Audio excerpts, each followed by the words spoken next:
From JBS Studios in Greater New York, this is the JBS News Update with Teisha Bader. I'm Teisha Bader with the JBS News Update for Friday, April the 13th, 2018.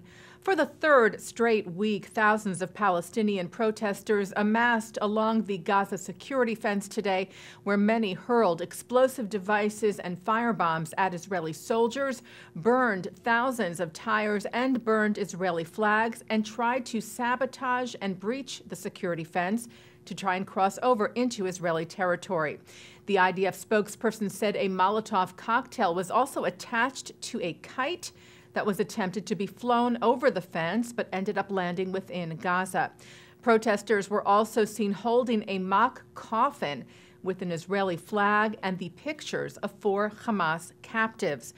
IDF soldiers Hadar Golden and Oron Shaul, who were killed during Operation Protective Edge in 2014 and whose remains are being held by terror group Hamas, and the pictures of 2 Israeli civilians, Hisham al-Sayed and Avira Mengistu, who crossed into Gaza of their own accord and are also presumed being held against their will by the terror group.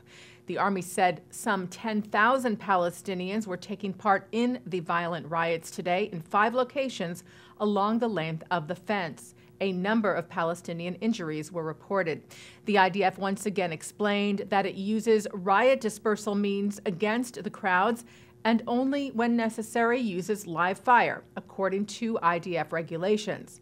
The IDF warned the residents of Gaza to stay away from the fence, telling them that their presence there is being used by Hamas to carry out acts of terror.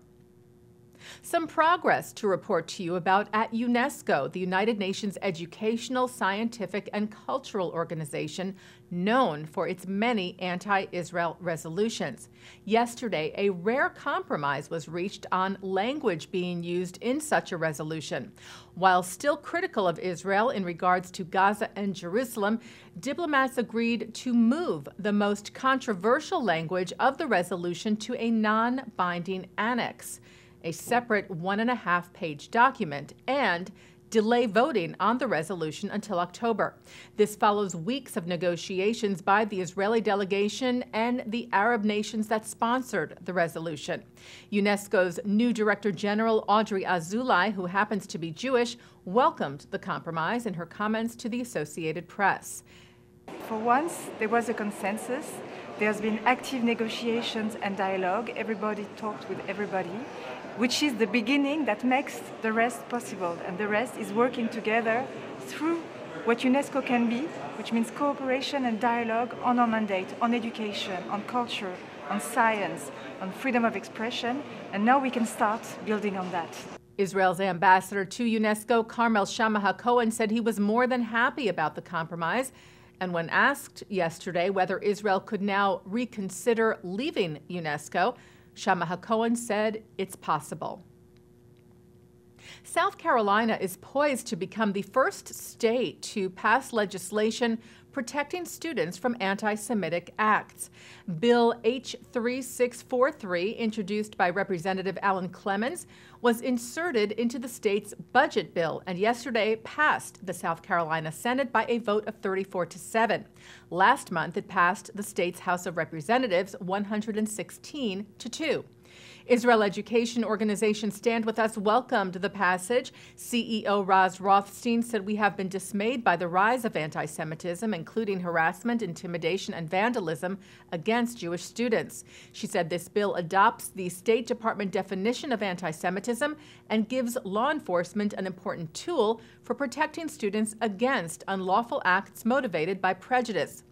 With a clear definition of anti-Jewish bigotry, law enforcement and administrators will be better equipped to prosecute and prevent hate crimes. The bill now awaits the signature of South Carolina Governor Henry McMaster, who is expected to sign it. Well, a special tribute to share with you from an American astronaut in honor of Yom HaShoah, which concluded yesterday, Holocaust Remembrance Day. Drew Feustel shared this message in memory of those who perished in the Holocaust and in memory of his colleague, the late Israeli astronaut Ilan Ramon, displaying an artifact given to him to take into space from Yad Vashem, the World Holocaust Remembrance Center in Jerusalem. Hello, I'm NASA astronaut Drew Feustel, flying 250 miles above the Earth aboard the International Space Station. I'd like to join the millions of people in Israel and around the world today who are marking Holocaust Remembrance Day, commemorating those who tragically lost their lives during that dark period in our history. I'm privileged to have been given the opportunity to take with me into space a copy of one of these artifacts. Petr Ginz, a Czech boy from Prague, was an accomplished author and artist. Yad Vashem has provided me with a copy of Petr's Moon Landscape, a drawing depicting with great accuracy how the Earth would look from the surface of the Moon. A similar illustration was taken into space just 15 years ago by my fellow astronaut, the late Ilan Ramon, a child of Holocaust survivors. Petr's younger sister, Shava Pressburger, survived the Holocaust and is living in Israel today. I want her to know that the memory of her beloved brother will live on in the hearts and minds of people around the world forever. May the memories of Petr Ginz, astronaut Ilan Ramon, and the 6 million victims of the Holocaust always remain in our thoughts.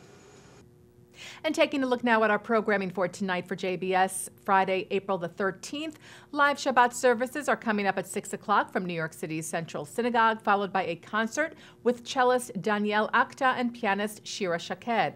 At 8, remarks from Rabbi Meir Lau at the 92nd Street Y. And at 9, it's the film The Pin, a love story in the shadow of the Holocaust in Yiddish with English subtitles. Then at 10:30, it's Muzika with Israeli musician and singer Alma Zohar.